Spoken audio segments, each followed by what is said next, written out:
उत्तर प्रदेश में शिक्षा निदेशक के द्वारा दिनांक 9 नवंबर 2021 को मंडलीय संयुक्त शिक्षा निदेशक को एक पत्र लिखा गया है। प्रदेश के अशासकीय सहायता प्राप्त माध्यमिक विद्यालयों में प्रवक्ता सहायक अध्यापक के सृजित कार्यरत रिक्त का विवरण संलग्न प्रारूप में उपलब्ध कराए जाने के संबंध में।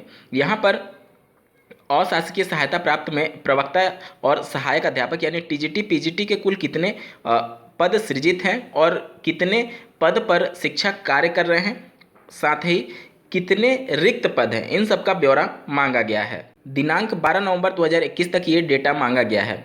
जैसा कि आपको ज्ञात होगा, प्रदेश सरकार के द्वारा फिर से एक टीजीटी पीजीटी की बड़ी भर्ती की सुगबुगाहट हो रही थी। उसी के रूप में इसको देखा जा रहा है कि रिक्त पदों का ब्यौरा जुटा करके प्रदेश सरकार फिर से टीजीटी पीजीटी के एक बड़ी शिक्षक भर्ती का विज्ञापन जारी कर सकती है। अभी हाल ही में जो प्रक्रिया रनिंग में है, 15,000 टीजीटी पीजीटी की भर्ती प्रक्रिया जो चल रही है, उसके बाद से लगभग 27,000 पद अभी भी रिक्त बताए जा रहे थे। उसी के क्रम में ये रिक्त पद और सृजित पद की जानकारी मांगी गई है मंडलीय शिक्षा निदेशक के द्वारा। यूपी टेट 2021 के एडमिट कार्ड की अगर बात की जाए तो स्क्रीन पर आप एक आर्टिकल देख पा रहे होंगे। यूपी टेट 4 दिन बाद जारी होंगे प्रवेश पत्र, 28 नवंबर को होगी परीक्षा, करीब 22 लाख अभ्यर्थी होंगे शामिल। दिनांक 13 नवंबर 2021 की ये आर्टिकल है। जैसा कि आपको ज्ञात होगा, जो शासनादेश जारी किया गया था उसमें भी ये मेंशन था कि 10 दिन पहले यूपी टेट 2021 के लिए एडमिट कार्ड जारी कर दिया जाएगा। 28 नवंबर 2021 को परीक्षा होना प्रस्तावित है। उससे 10 दिन पहले 17-18 नवंबर के बीच में आपके एडमिट कार्ड पीएनपी के द्वारा जारी किए जा सकते हैं। बात करें अभी हाल ही में उत्तर प्रदेश में डीएलएड प्रथम से तृतीय सेमेस्टर रिजल्ट की घोषणा पीएनपी के द्वारा की गई, जिसमें भारी संख्या में अभ्यर्थियों की फिर से बैक लगी हुई है।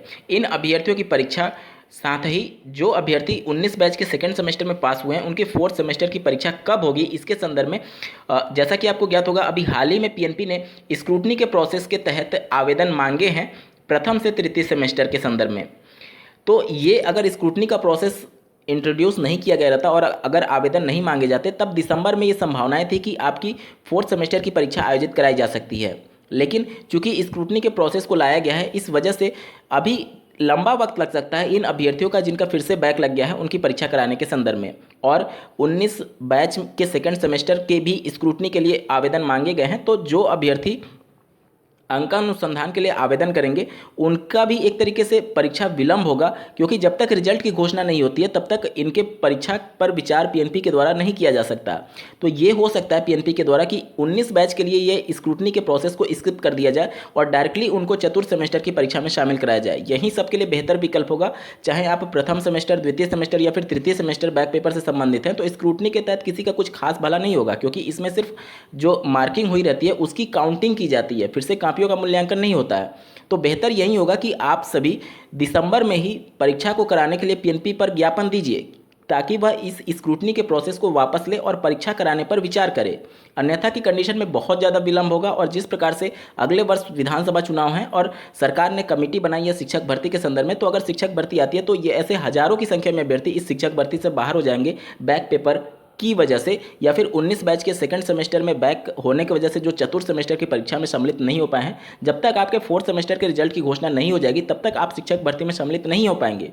उम्मीद करता हूं आप सभी के डाउट क्लियर हो रहे होंगे। तो आप सभी पीएनपी कार्यालय पर ज़्यादा से ज़्यादा उपस्थित होकर के उनको ज्ञापन दीजिए कि स्क्रूटनी के प्रोसेस को स्किप कर दिया जाए और डायरेक्टली उनकी बैक परीक्षा, और जो 19 बैच के सेकंड सेमेस्टर में पास हो चुके हैं अभ्यर्थी उनकी चतुर्थ सेमेस्टर की परीक्षा हर हाल में दिसंबर में आयोजित करा ली जाए, जब 19 बैच के फ्रेश प्रशिक्षुओं के 4th सेमेस्टर के रिजल्ट की घोषणा दिसंबर के पहले या फिर दूसरे सप्ताह में घोषित हो जाता है, उसके तुरंत बाद। उम्मीद करता हूँ आपको ये चीज़ें स्पष्ट हो रही होंगी।